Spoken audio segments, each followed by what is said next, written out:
Ronnie is my dog training mentor. That's how I look at him. You know, we've all said, oh, he's got a great nose. You know. I consider Ronnie to be, he's my go-to guy as far as, if I have a problem with a dog, if I have something that I can't handle, I like to spend as much time around him as possible just because of the way he thinks and interacts with the dog, and it's hard to explain. You kind of have to see it. And he does a good job of talking about it and teaching people. But there's a whole different level, when you actually watch him work a dog and are able to just sit there and watch the things that he does. If you have to pay attention to it, it's real subtle. But there's just a lot of stuff that he does when he's communicating with a dog that I aspire to and struggle with. But it's one of those things that I find that you find those people that know how to do it, and if that's what you want to do, you spend as much time around those people as you can. If you want a dog that manufactures birds, it's Focus.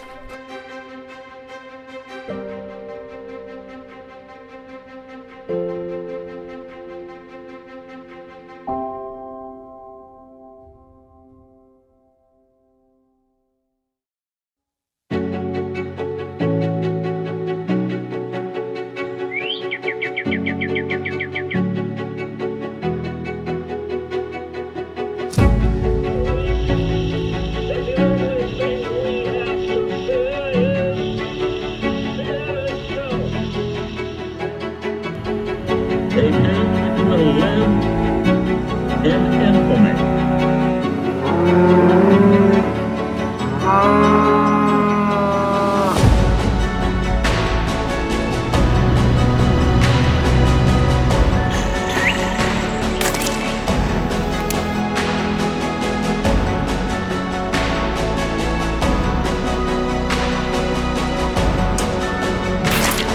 Very nice.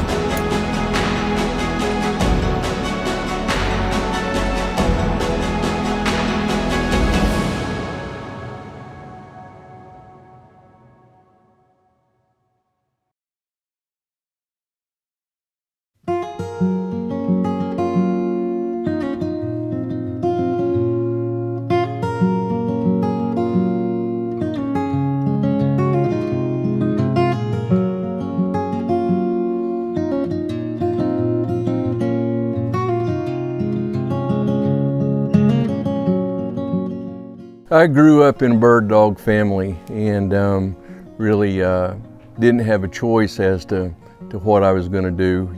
Grew up with my dad and my uncle and my cousins all training dogs, and then as I was around it longer, really learned to appreciate just exactly what the dogs are doing out there and enjoying being outdoors, and it has been a wonderful ride.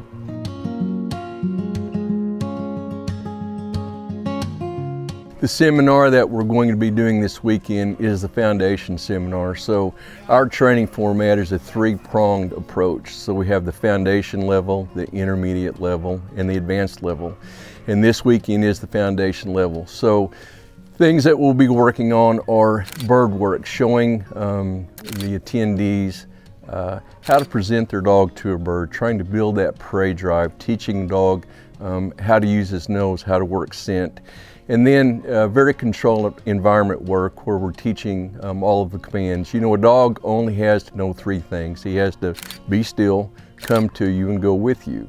So we will teach those things in this seminar. We're building points of contact on these dogs to get a condition response so that can follow us to the field and we can get learned behavior.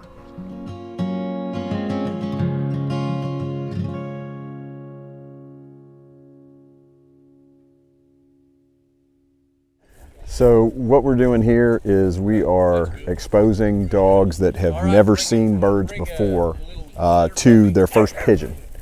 And so we've taken a pigeon and we've hobbled him, and we're letting young dogs who have never had the opportunity to see a bird before come up and check them out. And this is a very normal reaction in that you've got a dog that's very hesitant.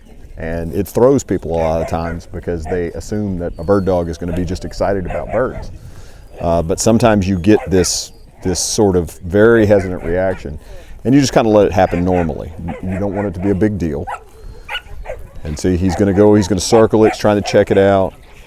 And the thing here you've got is that we also have 50 people out here watching him do it, so that creates a little bit of tension. But this right here, that's a very normal reaction for the first time they see a bird. And one reason you want to hobble the bird is so the bird doesn't move and create a scared reaction.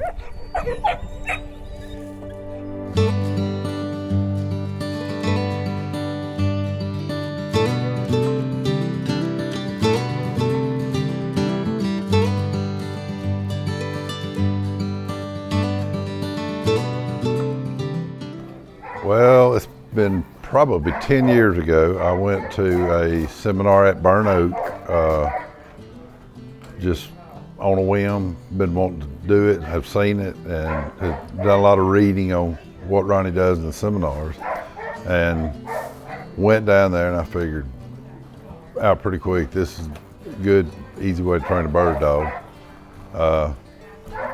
The next step past this is an intermediate seminar. And I went to Big Cabin, and when I got to Big Cabin, it was a lot smaller class, about probably 12 of us.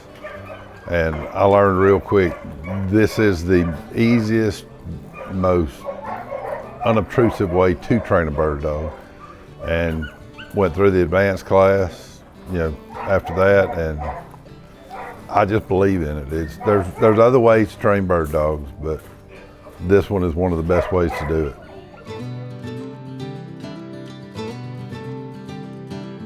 I met Mr. Benny Atkinson a number of years ago at a seminar that Steve Snell, Gun Dog Supply, had hosted. And he's larger than life, as you know, and just a good guy, and our love of bird dogs and hunting, and developed a relationship, and that's how we ended up here.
Getting a dog where they have a calm mindset is the goal of that drill right there.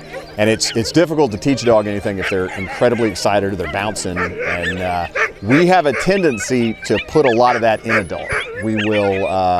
We'll get real excited, and so they get real excited. And so once again, this is about a calm mindset and getting the dog just to relax in your presence instead of just being bouncing and jumping. And it's a hard thing for a handler to learn because I know myself, I'm always in a hurry. And so I want to go get that dog and I want to get something done. And really, you're just teaching them that it's okay to just be reckless. And so you want them calm when you approach them, and teaching them just to stand and be ready, and then take them off the chain and go to work. And that's what that approach was right there. And it was fascinating to watch too, because now we're back to chaos. But everybody was calm and everybody was quiet. And some of this right here is a little anxiety and wanting people to, wanting their handlers to come back to them. And so we're trying to get them where they're a little more accepting of what's going on here.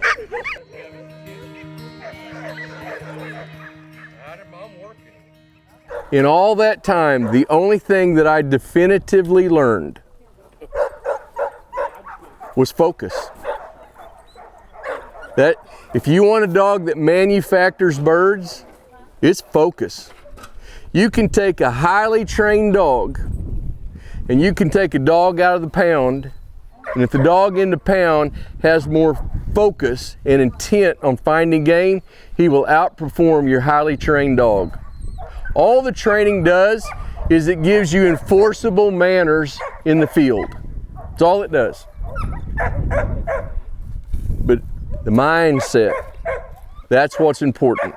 So, with that being said, when we start working these dogs, these young dogs on pigeons like we are, we'll plant the bird in the same spot every day.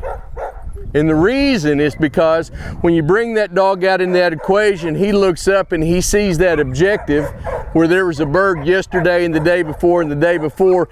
Now as he goes to it, he's thinking about birds. He's thinking about it. And he goes in there and he'll find it and he'll have great intensity. When they start to come out kind of half-cocked, you need to start moving it. Because if you do it too long, they'll come out there and they'll point a bush. They won't smell anything. They're like, I know he's there, he always is. And it's hard to fix.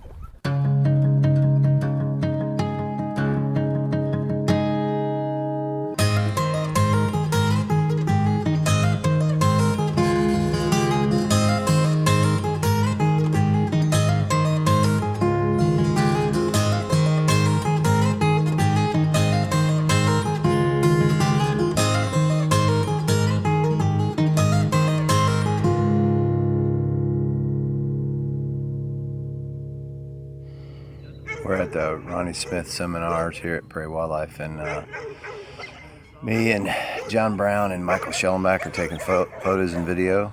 We got about, I don't even know how many dogs, if I had to say probably 50, all different breeds, and so we're shooting for just everybody. Purina, Prairie Wildlife, Ronnie Smith, and whoever else can use the photos. So it should be a long couple good days, but I hope I have enough SD cards to get me through.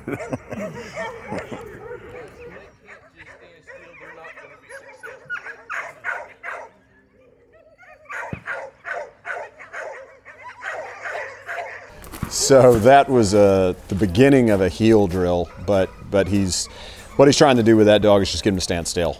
And that's a key component on what we're trying to do here. With a bird dog, getting them to go with you, getting them to come to you, and getting them to stand still is really the basis of this entire foundation. And so what he was really doing right there was just establishing dogs have a tendency to pull. And you'll see most people when they walk a dog on a leash, that dog's pulling the entire time.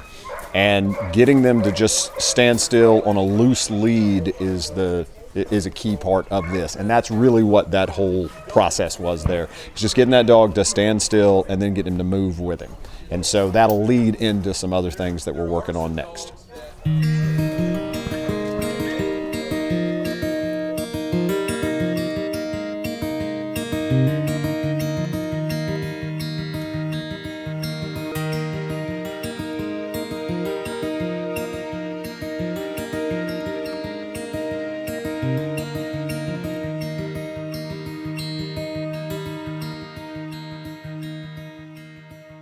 Well, for me, it was so nice to visually see some of the training techniques, because you can read about them when you're not knowledgeable and you didn't grow up, watching bird dogs work, to actually, see it in action and him explain why he's doing what he's doing.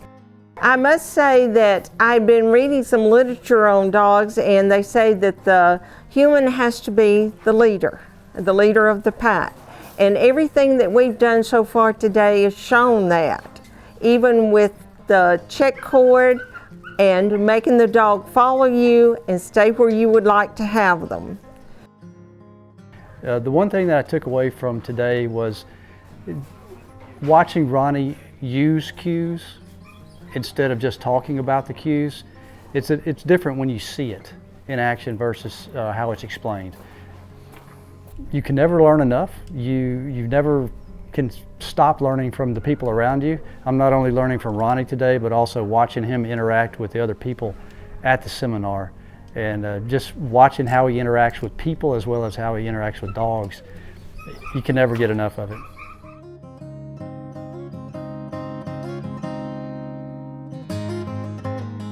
I had dogs for probably 4 or 5 years before I ever attended one of their seminars, and I learned more in probably a weekend than I had learned in the first 4 or 5 years without their knowledge and experience. Just kind of spinning your tires in the mud and not really getting anywhere.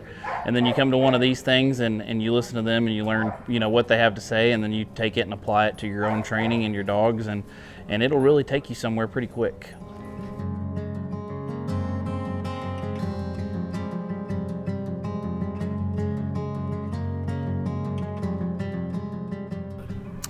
I think the thing that I am most proud of is that is our approach to training. We truly are interested in the dog's mind. That is, and to helping people learn how to train their dog. You know, I want everyone to know everything that I know. And that being said, I'm still learning every year, so it's very exciting.